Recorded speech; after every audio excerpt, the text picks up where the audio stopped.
outside in the middle of the night.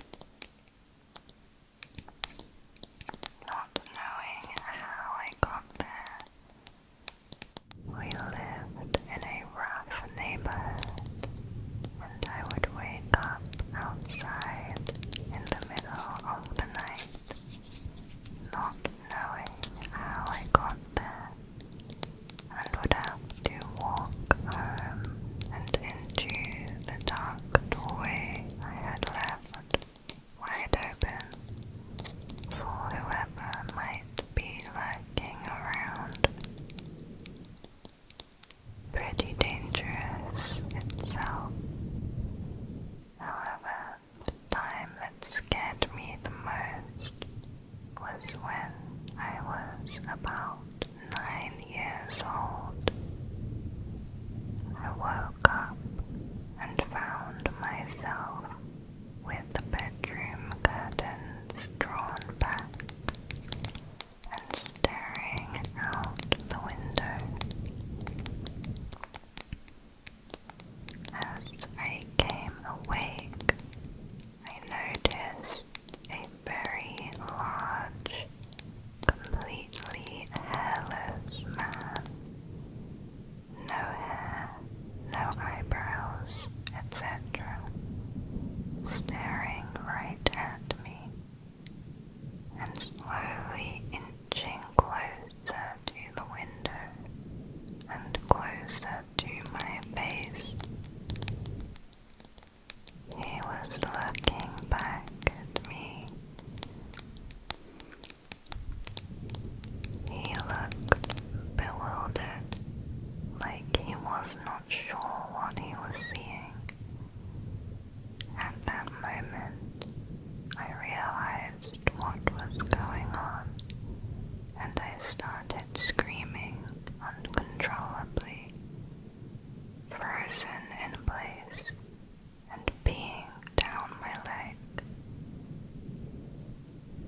The man freaked out and screamed, did a tumbling move, and then ran off in a weird zigzag, like he was trying to dodge bullets. My mum woke up and thought I probably had a nightmare. The next morning, we found a screwdriver on the front porch and damage to the door jamb and door handle. Looking back now, it's pretty funny. I'll never forget the look on his face, his high-pitched scream, or his duck and roll, and dodging all the way down the street. I worked the midnight shift at a gas station. One of the regular customers was a man who worked in the metro, who would stop in every morning for his cigarettes. He never smiled or seemed friendly, so I tried to think what I could do that might make him smile one day. It took months, but I finally pulled it off by having his cigarettes ready on the counter and already scanned for him to pay as soon as he walked in. He smiled and then asked me, "Do you ever get scared on the night shift? It's not safe for a small girl like you." I said sometimes, but we could lock the doors and hide if we had to, and that the police had a station close by and came in often to get their highway vehicles washed. I had a good rapport with those police. He nodded and then told me a story about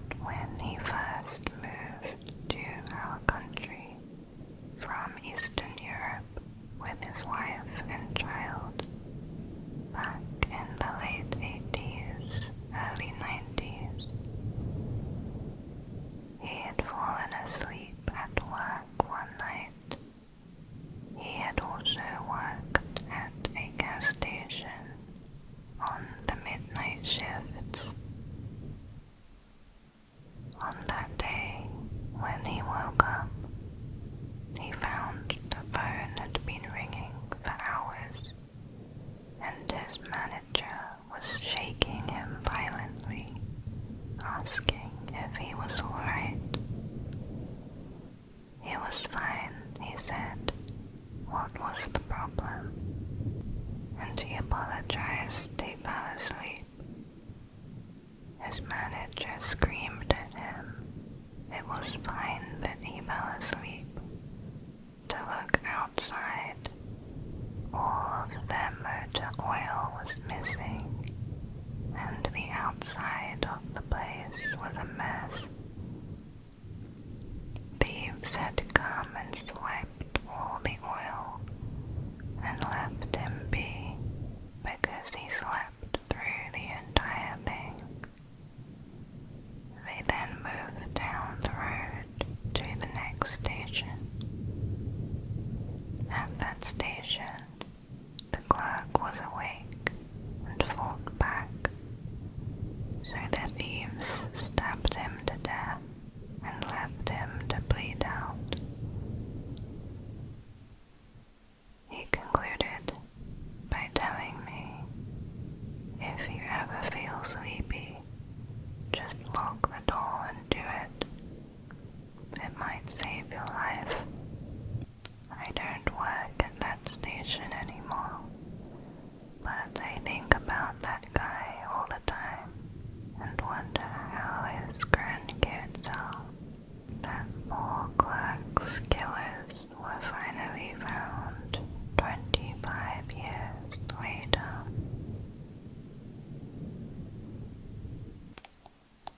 The other night, my wife took our child out for several hours. During that time, I wrapped up work, then left to get dinner around 4:30 p.m.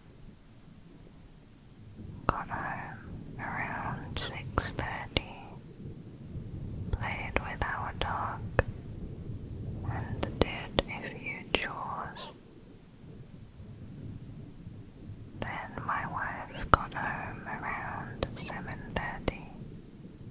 We relaxed a bit, and I headed to bed around 9.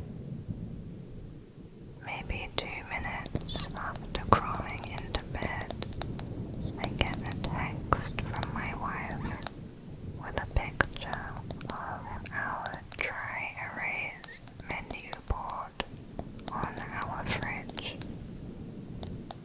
See, usually at the start of the week, my wife will fill out a rough menu for dinners that week. I remembered seeing it earlier in the day, and it was filled out as expected. However, the picture she sent was of the menu all scrambled up, like the letters were all moved everywhere, with random words and squiggles throughout. Some of it was her writing, but others were incomplete words, or rewritten words in handwriting that was not hers or mine. See the 2 photos. One is an example of her writing. The other is the actual scrambled menu with her question she wrote on the bottom and texted to me. This freaked us out, as our 1-year-old certainly did not do it. The county sheriff showed up and swept the house. They found nothing. Nothing was out of place or missing. He was a bit spooked by it too.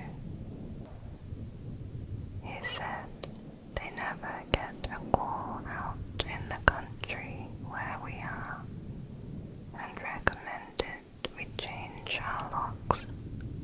We hadn't changed them at all, as the couple we bought our home from were elderly.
missing nails, teeth, toes, smashed bones. The horror that woman must have endured. I don't know if she was sexually assaulted or not. I don't even know if the police knew. The one thing I'll never forget is that one of the cops said one of her eyes had been pierced. Understandably, the family was incredibly shocked and sold the place shortly after. When I was 17 and hanging out with two friends, they wanted to go smoke weed in the woods. I didn't feel like it, so I drove them and waited in the car. After a while, I was getting bored and decided to go meet them. But there was 4 different paths going in 4 directions, so I just took the biggest one.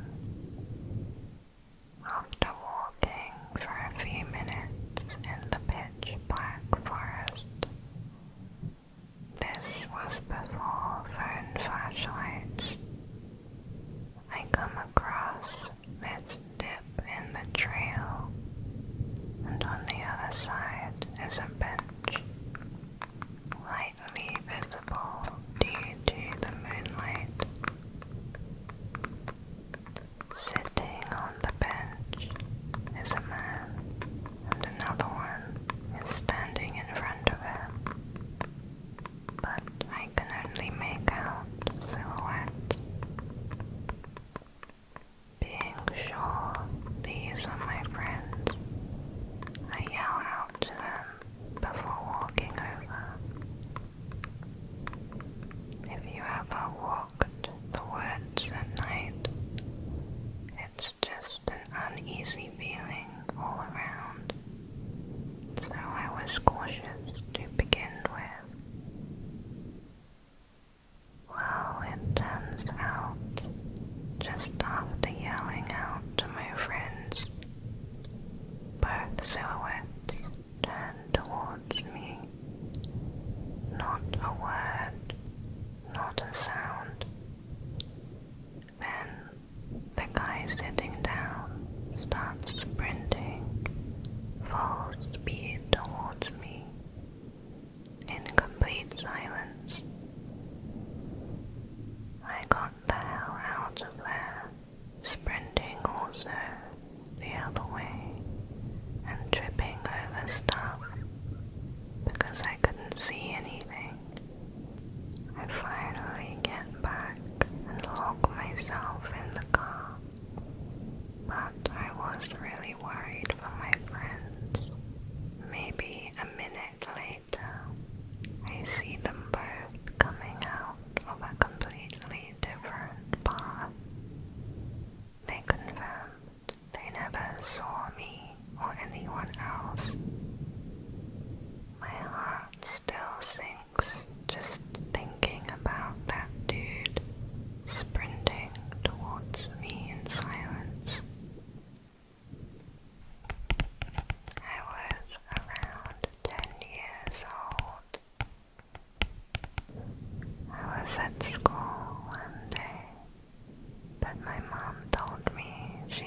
was waiting for me at the gates. I burst into tears, apologizing for missing the taxi, thinking I'm in big trouble. She never ordered a taxi and had no clue what I was talking about. She ended up not making the doctor appointment. No one ever found out who ordered the taxi or who the driver was. Whoever it was, they knew my full name, what class I was in, and the name of my teacher too. My mom doesn't like to think about what would have happened if I hadn't forgot my jacket and gotten into the taxi. Late one night, after I was already in bed, I got a call from my high school girlfriend. She said that something had happened and asked if I could come over. She was clearly shaken and did not disclose the full details, so I told my parents and drove over towards her house. At the top of her subdivision, I was met by a cop with lights on. He asked where I was going. I told him about the call from my girlfriend. He lets me go by. I come over the hill to the cul-de-sac where she lives, and I see multiple cop cars around the circle. My girlfriend comes running out of her house and meets me in the street. She explains that someone had broken into her neighbor's house and started beating the lady with something heavy. The neighbor managed to get out the house and headed for my girlfriend's house, where she started banging on the front door. My girlfriend's dad was out of town, so her mom answered the door, and the neighbor just fell into the foyer, bleeding from the head. Her mom looked up to see the attacker heading up the walkway towards the front door. So she pulls the neighbor into the house and closes the door, hitting the attacker with it before it fully closes. The attacker then took a weapon he had used to beat the neighbor and smashed the little window at the top of the door.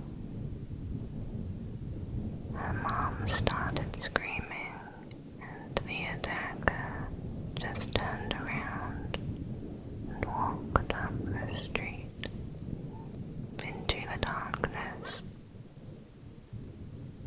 I spent the night there, along with 2 or 3 cops outside in their cars, and in the morning we could see blood pooled on the floor in the foyer.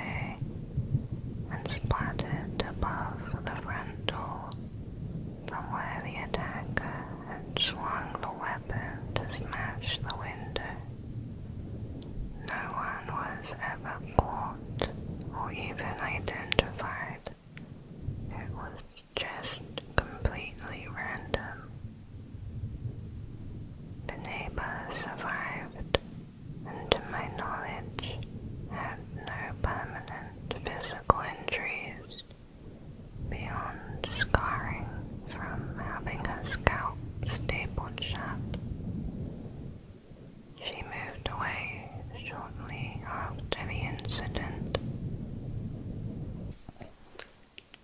When I was learning to drive, my instructor told me to always lock my car doors as soon as I got into the car. I asked her why, and she told me a personal experience. This happened almost a year after she passed her test. She finished work about 3 a.m. She had just gotten into her car and put the keys in the ignition when 3 guys jumped into the car. She had a knife to her neck and was told to drive. They gave her directions, and they end up in an alleyway. They dragged her out of the car and raped her. After they were done with her, they left her there in the alleyway and stole her car and purse. It took her a while to get help. Police found her car a few days later, abandoned and on fire on the outskirts of the city. But the guys were not caught. The reason she started to teach driving was her way to protect other women and make sure no one else goes through what she went through. So she advises all the students to lock their car doors as soon as they get in. My aunt fell asleep on her couch one night, and my uncle was asleep upstairs. She woke up around midnight to a random man staring at her while she slept. He said the guy upstairs was sound asleep, meaning this guy came in, saw my aunt on the couch, looked around, saw my uncle asleep upstairs, and then sat there and watched her. She told him to leave, and somehow, by the will of God, he left. He slid in through the back door, and we live in a relatively safe area. I live in England. This only happened earlier this year. A work colleague was off work for a long time. Not like him at all. When he eventually returned, we found out that his friend had been murdered by a group of football or soccer fans. They'd been in a pub watching a match for the team they supported. They were celebrating a win when a group of men from the opposing team got angry and started arguing. When my colleague and his friend left the pub, they jumped his friend and beat him so bad he ended up in hospital, where he eventually succumbed to the injuries. This is one of the reasons I hate football. Riot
was finally coming out the other side. It's terrifying how close I came to losing my little brother, and how much he lost. That guy is in prison for a long time. Up to this day, I'm still looking for a logical explanation to this. This happened in 2003. Me and an ex were checked in to a coastal resort where the cottages were far apart, like 200 meters away. Around 11:30 p.m., while we're both drinking beer with the lights turned off and only the TV on, the doorknob suddenly rattled violently, like someone was trying to force it open. There was no double lock on the door, so my first reaction was to jump from the bed and block the door with my weight. The force of my landing must have been heard from the other side, but the twisting of the doorknob continued. By this time, I was already pressing my face to the door, trying to look and estimate how many people were outside the door via the small gap between the floor and the bottom of the door. But there was nothing, not one pair of feet or anything. But the door kept rattling. I should point out the gap between the floor and the door was enough for me to see the outside, or at the very least, notice any change in shadow and light caused by movement. But there was nothing. The turning of the doorknob then stopped. I never heard any footsteps or any other noise. I waited a few minutes and opened the door. Everything was quiet. No footprints outside or on the sand surrounding the cottage. We got out of there immediately. Another person replied to this with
It stopped after a few minutes.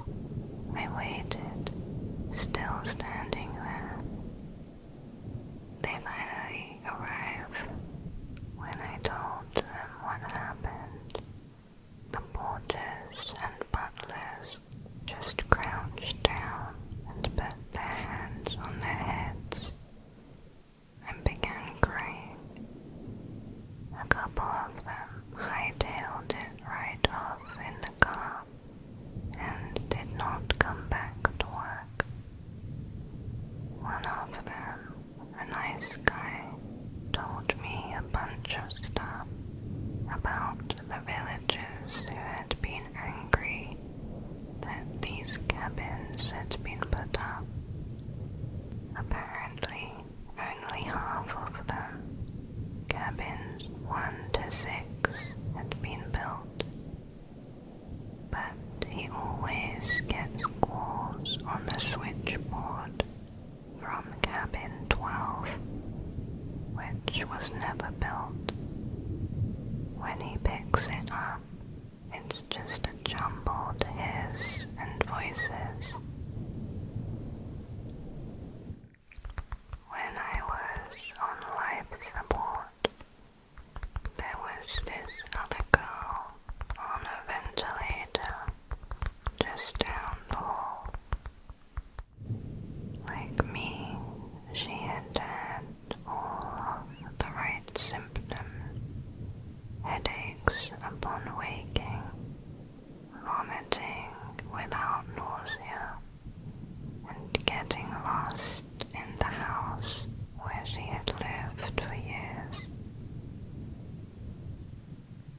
Like me, she had researched them extensively. Unlike me, she reached the right conclusion and asked her parents for a scan. But they had a bunch of other kids, and money was tight. She was at the right age to see symptoms as unduly catastrophic.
Since then, I've taken the survivor's guilt to do everything that I can with my life.